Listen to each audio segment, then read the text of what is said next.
रहस्यमयी बांस की सुरंग। चंदन नगर में चंदू नाम का एक चोर रहता था। वो बड़ा ही कुख्यात चोर था। शहर के सभी लोग उससे परेशान थे। पुलिस भी उससे काफी परेशान थी। एक दिन ऐसे ही जब चंदू एक सुनार की दुकान में चोरी करके भाग रहा था, तभी पुलिस उसके पीछे पड़ गई और वो पुलिस से बचता हुआ शहर के बाहर आ गया और हाईवे पर भागने में कामयाब हो गया। अरे बाप रे, बड़ी मुश्किल से जान बची। लेकिन अब तो मैं शहर से बाहर आ गया हूँ। अब तो मुझे छुपने के लिए कोई नया इलाका ढूंढना पड़ेगा। चलो हाईवे पर चल के देखता हूँ, बाहर किसी गांव में छुपता हूँ। चंदू हाईवे पर आगे बढ़ जाता है और इधर पुलिस एक बार फिर मायूस होकर वापस लौट जाती है। शाम होते होते चंदू शेरपुर गांव के बाहर पहुंच जाता है। हाईवे से उसे देखने में गांव बहुत अच्छा लगता है। ये ठीक रहेगा, ये कोई गांव लगता है। आज रात इसी गांव में कहीं छुप जाता हूँ, कल सुबह देखा जाएगा। गांव में घुसते ही उसे बांसों का एक झुरमुट दिखाई देता है। वो अपनी बाइक को बांसों के झुरमुट में छुपाकर वापस आ जाता है और कुछ खाने की तलाश में गांव के बाजार में जाता है और वहां पर लोगों को बात करते हुए सुनता है। अरे भाई कालू, क्या हुआ? तेरी बकरी का कुछ पता चला क्या? अरे नहीं भैया, कहाँ पता चला। अंदर ढूंढते ढूंढते थक गए हैं। लगता है बांस के झुरमुट वाला शैतान उसे खा गया होगा। बांस के झुरमुट वाले शैतान की बात सुनकर चंदू हैरान हो जाता है। वो गांव वालों के पास जाकर पूछता है, काका नमस्कार, ये आप किस शैतान की बात कर रहे हैं? अरे बेटा, वो गांव के बाहर जो बांसों का झुरमुट है ना, वहाँ पे एक शैतान है। जो भी वहाँ जाता है वो वापस नहीं आता कभी। तुम भी देखना, जरा ध्यान से जाना गांव के बाहर। चंदू खाने का सामान लेकर वापस बांसों के झुरमुट के पास आकर छुप जाता है और वहाँ देखने लगता है कि वहाँ कोई शैतान तो नहीं है। तभी अचानक उसका पैर एक गड्ढे में पड़ जाता है और चंदू सीधा एक गुफा के अंदर आ जाता है। चंदू अपना मोबाइल निकाल कर टॉर्च जलाता है तो देखकर हैरान हो जाता है और जिसे लोग शैतान समझ रहे थे वो बांसों से झुरमुट के आने वाली आवाज़ थी। और इन बांसों के झुरमुट के नीचे कोई पुराना कमरा था। गांव वालों के पशु उसी गड्ढे में गिरकर गायब हो जाते थे और गांव वाले इसे शैतान का कारण समझते थे। ये देखकर चंदू ने मन ही मन सोचा, ये गांव वाले भी ना कितने बेवकूफ़ हैं। ये गड्ढे को ये शैतान समझ बैठे। लेकिन चलो अच्छा है, मुझे तो छुपने की जगह मिल गई। अब चंदू उसी रहस्य में बांस की सुरंग को अपना पक्का ठिकाना बना लेता है और चोरी करके वहाँ छुप जाता है। वो जानता था कि उस तरफ कोई गांव वाला नहीं आएगा।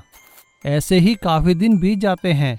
लेकिन एक दिन जब इंस्पेक्टर विनय कुमार चंदू की तलाश करते करते गांव वालों से पूछताछ करते हैं, तभी उन्हें उस बांसों के झुरमुट वाले शैतान का पता चलता है और वो अपनी पुलिस की टीम के साथ वहां आकर छानबीन करते हैं और चंदू को उसी बांस के रहस्यमय गुफा में पकड़ लेते हैं।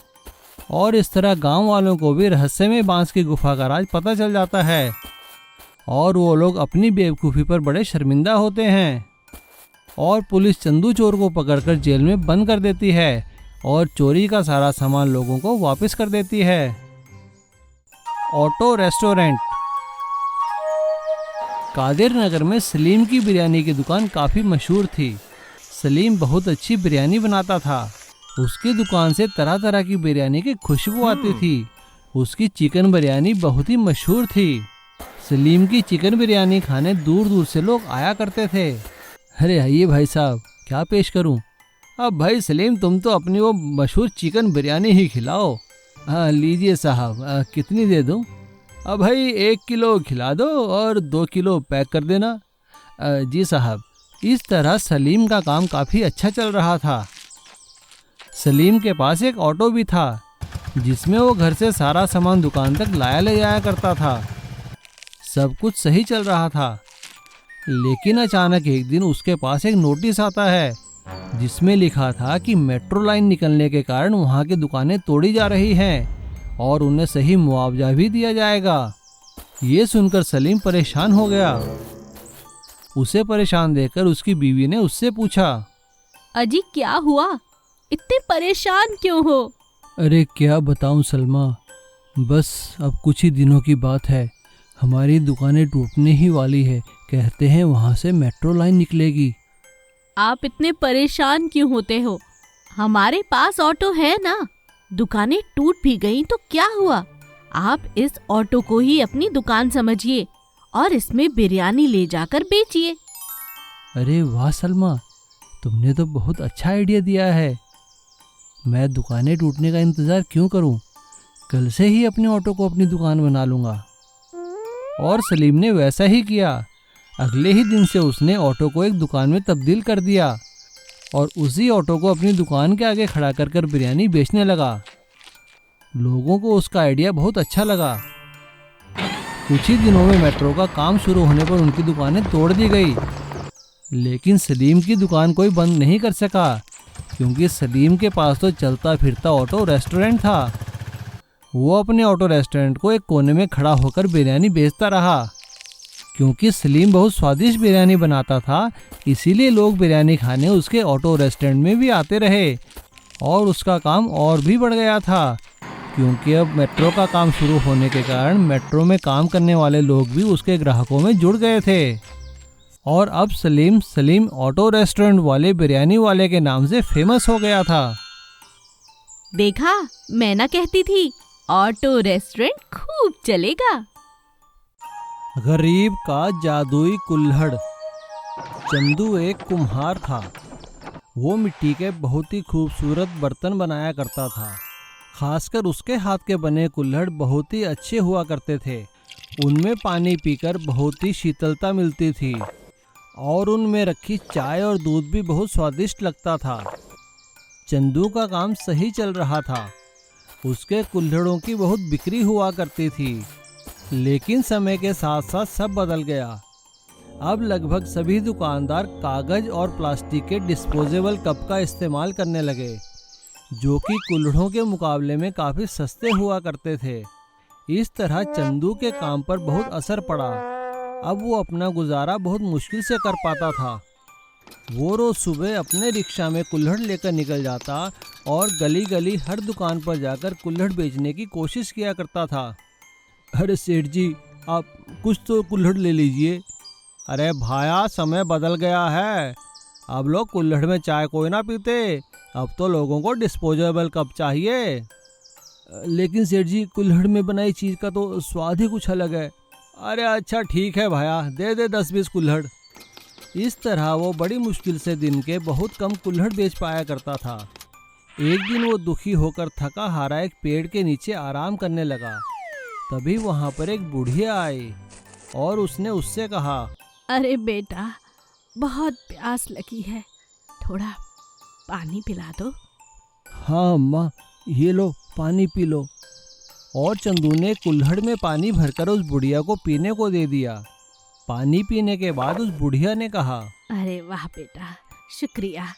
बहुत भूख लगी है बेटा, कुछ खाने को भी मिल सकता है क्या? अम्मा, मेरे पास खाने को तो कुछ नहीं है, लेकिन मैं अपने लिए चाय लाया था घर से बनाकर, आप यही पी लो। ऐसा कहकर चंदू ने एक कुल्हड़ में चाय भरकर उस बुढ़िया को पीने को दी। उस बुढ़िया ने बड़े चाव से वो चाय पी और चाय पीने के बाद चंदू से कहा, अरे बेटा, परेशान लगते हो, बात क्या है? चंदू ने सारी बात उस बुढ़िया को बताई। चंदू की बात सुनते ही वो बुढ़िया मुस्कुराने लगी और उसने एक कुल्हड़ उठाकर चंदू से कहा, बेटा, तुम तो बहुत अच्छी चाय बनाते हो। इस कुल्हड़ की चाय को अमृत समझो और आज से कुल्हड़ वाली चाय बेचना शुरू करो। ध्यान रहे, इसी कुल्हड़ से एक बूंद उस चाय में मिला देना जो तुम ग्राहकों को पिलाओगे। तुम्हारी दिन दुगनी रात चौगनी तरक्की हो जाएगी बेटा। और हाँ, मिट्टी से प्यार बहुत जरूरी है, हमेशा कुल्हड़ में ही चाय को बेचना। ऐसा कहकर वो बुढ़िया वहाँ से चली गई और चंदू ने अगले दिन से अपने रिक्शा में अपने बनाए कुल्हड़ों में चाय बेचनी शुरू कर दी। और जैसा बुढ़िया ने कहा था, उस कुल्हड़ में से थोड़ी थोड़ी चाय अपने बर्तन में मिलाता रहा। उसकी चाय बहुत स्वादिष्ट बनती थी। धीरे धीरे उसका काम चल निकला। उसकी काफ़ी अच्छी आमदन होने लगी और उसने लालच के मारे अपने पास डिस्पोजेबल कप रखने शुरू कर दिए। लेकिन चंदू ने जैसे ही डिस्पोजेबल कप में चाय बेचनी शुरू की, उसका काम कम होने लगा। तभी अचानक उसे उस बुढ़िया की बात याद आई। अरे, ये मैंने क्या कर दिया? उस बुढ़िया ने तो कहा था कि कुल्हड़ में चाय बेचना और इसी कुल्हड़ में से चाय मिलाकर बेचना। अब चंदू को अपनी गलती का एहसास हो चुका था और उसने अगले दिन से फिर से कुल्हड़ में चाय बनाकर बेचना शुरू कर दी और उसका काम फिर से चल निकला। और अब उसने कसम खा ली कि वो हमेशा कुल्हड़ का ही इस्तेमाल करेगा। इस तरह से जादुई कुल्हड़ ने चंदू की किस्मत ही बदल दी।